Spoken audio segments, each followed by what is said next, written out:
What's up, you guys? It's your casual clone, and today we're going to be taking a look at the GiJoe Classified series Courtney/Cover Girl Krieger, which is a German last name. I don't know anything about her as a character. I actually forgot that I had her pre-ordered, and yesterday or 2 days ago I was charged for her, and today she arrived, and I completely forgot that she was ordered or pre-ordered. So today we're going to be taking a look at her. So this is my first GiJoe Classified series figure that is in a plastic-free packaging box, so you don't get to see the actual figure. You can see a digital render of the figure at the bottom left of the packaging here, and the main package is covered by a really nice stylized artwork of the character standing on top of a sort of tank and being in combat. You know, you can see GiJoe Classified at the bottom here with the name and the Hasbro logo. He's the 59th in the series. On the side you have, again, the character as a stylized cartoon. And then on the right side of the box you have these symbols.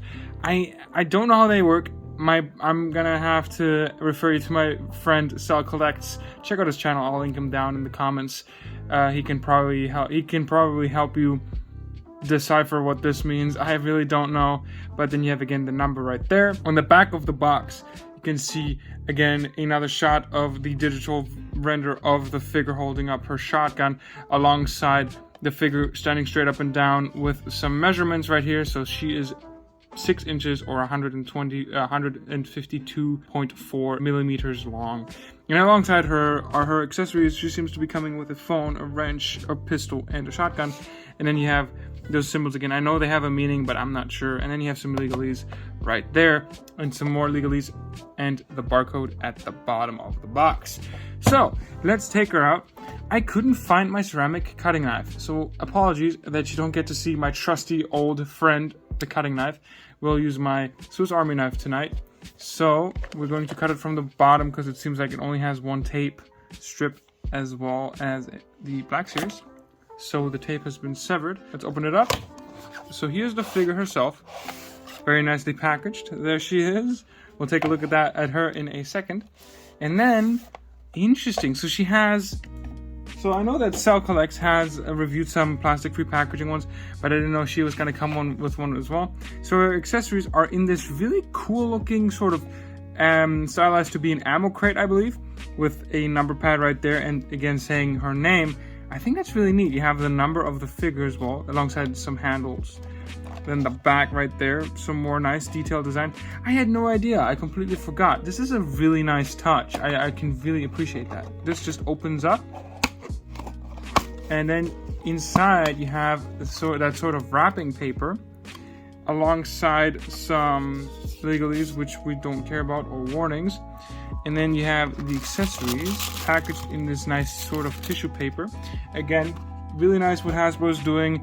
They're printing the tissue paper itself, so you have a Cobra logo and the GiJoe logo right there, so I do appreciate that. But the guns don't seem to be sort of wrapped again in cardboard, which some of the other figures have. But these ones just seem to be sitting in a bag. They are. So let's take a look at the accessories first while we're at it. There's nothing else in the bag. We'll put that to the side. Here you see the shotgun that she comes with. It looks nice. It's a very simple design. Unfortunately, it has a very significant bend to it. It does have some nice color right there on the grip on the front, but other than that, it's just cast in a black plastic. Nothing else. Then she also comes with her pistol. Here's her pistol. There's some nice paint detail on the top of the barrel, I believe. So that's really nice to see. I'm not exactly sure what sort of pistol it is. I don't know my guns, but it is nice. The pistol does actually have some nice extra detail on the grip. You can see a star, which is pretty nice that they added that detail as well, even though they technically don't have to because she's holding her gun most of the time. She also comes with a wrench. It's a very simple, straightforward design. Not much else going on. And then she also comes with a phone. So I think it's supposed to be a phone or a tablet. Very simple. This, I believe, is either just a print or a sticker in the front here. It does seem to be a sort of tank on that image. I'm not sure how well you guys can see that. So that's all she comes with. And then of course you have herself. Let me get her out of her cardboard prison. I was gonna say plastic prison, but that no longer applies. So let's take out our scissors. That's what the Swiss Army knife is for. Right there and right there. And then she should just fall into our hands. Or not, which is fine. We'll get rid of all the trash in a second. There she is. Hope it's not too overexposed. So she has some really nice detail I can really appreciate. The face especially looks really nice. Here's her face. It's very nicely done. The paint detail is pretty much perfect. I don't see any paint mishaps at all, except for maybe a little bit on her left lower lip, but not even there. I don't think so. She has some perfect paint, even her eyes, and then she even has some makeup on. Again, I'm not sure how well you guys can see it, but it does look very nice. It doesn't seem to have any wash to it, but it still looks really nice. I like the wrinkles on her shirt. I like that they didn't scare away from, you know, unbuttoning the shirt a little bit. I do like myself some sexy female characters. You have a nice array of belts. You have a lot of belts. You have her main belt right there, which is part of the sculpt, plus this belt rig, I suppose you can call it, which is right there. And then I assume she has this hoop here, or this loop right there, which I assume is for her wrench. Let me see if I can get that in here. I'm pretty sure that's what it's for. Yep, it does seem like that it is for the wrench. So her wrench goes inside of her little loop here, and I think it's supposed to be a pad actually. So she does actually have a storage place for her iPad, which I was not expecting. And I actually know how to put it in, because there's this little indentation right here on the iPad, and you have the positive on the bottom of her little belt piece here. So it fits in quite nicely. So that's really nice. I like that for the G.I. Joe figures, you always have the ability to pretty much store all of their weapons on them. So that's always nice. She does have a nice pistol holster on her right thigh as well, which does seem to be fitting the pistol very nicely, very snug. I really appreciate it. That looks really nice. Awesome. I do appreciate the sculpt. I'm not sure if it's a new sculpt. I think it might be some reuse, but I'm not sure.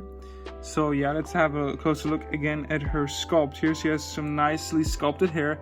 Now there is no wash in the hair. It's just the sort of cherry brown colored plastic. I don't seem to be seeing any sort of sculpting or paint application there. However, for her back piece, she does have some glossy paint on her leather jacket here, whereas to the rest is just cast in that brown plastic, aside from the nice fur detail you have right there. She does have a nice symbol on her left shoulder. I apologize, I don't know much about G.I. Joe. I don't know what that symbol means. I am very sorry. Then you have her butt right there, but some nice sculpted detail right there. I really appreciate it. She does seem to be pinless as well, so they have to be fairly new in terms of the sculpt. Here are her boots, which also look really nice. I like that it's not over the top. There's some nice shin protection, but not too over the top. Going over her articulation, she does seem to be having, I think she has a dumbbell joint at the top of the neck, which allows her to look up. If you don't push it too far, she can look up that far. She can look very far down. I really like how far down she can look. That looks great. Then her arms do have butterfly joints. You can see them right here. I don't know how well they work. I haven't tried it out yet. So her butterfly joints seem to be working fairly well. I don't know how much the leather jacket is definitely going to obstruct some of the movement, but it's not too bad. I can appreciate it. I mean, it is not much, but it is some movement, so that's nice. Her arms go all the way around, of course, up way past 90, which is awesome. And that's something I did not actually expect. So her arm popped off. It didn't break. It popped off at the joint. So we should be able to just pop it back in. Yeah, so you can pop it back in. But be careful, her arm can pop off. Now that I know that, I'm not gonna push it too far. She can go up that far, slightly past 90. Then her elbows are double jointed pinless elbows, which if you get it right, let me see if I can get it, there you go very far, way past 90. It looks awesome. Look how far we can get her to bend her arms. That's great. I really love that. Then she does have a vertical hinge on her trigger finger right here. Some nice paint detail as well. It's her trigger finger, some nice stuff. There's some little paint mistake, I believe, right there, where the seam is, I guess, where the sculptor met in the mold. That's a little bit unfortunate, but doesn't bother me too much. Again, vertical hinge. She goes down and up. That's very nice. Then on her left hand, she also has a trigger finger. I actually did not know. She has a trigger finger on both of her hands. However, she does have a horizontal hinge on her left trigger finger. She has, I believe, a ball joint inside of her torso, which allows her to go all the way around. Some nice hula hoop action. She can crunch that far forward, this far back if you push it, which is nice. She can crunch fairly far back, but you are gonna see a gap in here, which doesn't bother me myself very much. Then she does seem to also have a diaphragm joint, I believe is what it's called, at the bottom of her, I guess, torso, which can rotate as well. And it allows for a little bit more range when she goes forward and back. She can also go side to side a little bit, which is nice. Her legs go up very far. You have to twist them a little bit, but they can go up way past 90, which is nice. Upper thigh rotation right there. She does have double jointed knees, pinless as well, which seem to be going that far down until they're hindered by the sculpt here, which is really nice though. Definitely good amount of movement. She does have boot rotation as well, which is awesome. I was really hoping for that. Very nicely hidden as well by the sculpt. And then her feet go up this far, which unfortunately is not that far up. They go fairly far back, which is nice. She does have a forward facing pin for rocker. Yeah, they're drop down hips. So right now they're not drop down, but now they're dropped down. Let me see how well she can hold her weapon. This does not look bad. She stands up pretty easily as well. I'm not having any issues standing her up. She's standing pretty easily. You know, no issues there. So again, it's a really quick review. Again, I don't know much about her, but I think she's awesome. I think she's also my favorite female figure so far. I don't have many female G.I. Joe figures, but she's definitely going to be one of my favorites. And that was already the review. I don't know what else I could say. So yeah, that's it. Hope you guys enjoyed the review. If you did, please leave a like. Comment down below what you thought about this figure. And if you have any questions, comments, or concerns. And until next time, auf Wiedersehen. Bye bye.